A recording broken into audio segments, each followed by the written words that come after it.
সন্তানকে চাপ দিবেন না, চাপ দিয়ে ওকে জোর করে কোনো কাঠামো দেওয়ার চেষ্টা করবেন না, বরং আপনি খুঁজে বের করেন আপনার সন্তানের মধ্যে ইউনিক প্রতিভা কি আছে।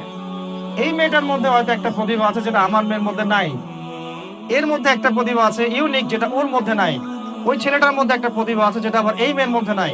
আপনি কখনো কারোর সাথে কারো তুলনা করবেন না।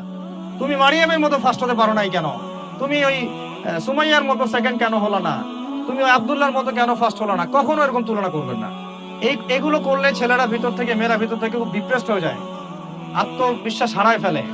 ওরা মানে মনে করে হয়তো আমার দ্বারা কিছু হবে না। বরং আপনি আর উৎসাহিত করবেন, কোনো সমস্যা নেই বাবা, কোনো সমস্যা নেই আম্মু, এবার পারো নেই পরে এবার হবে ইনশাল্লাহ।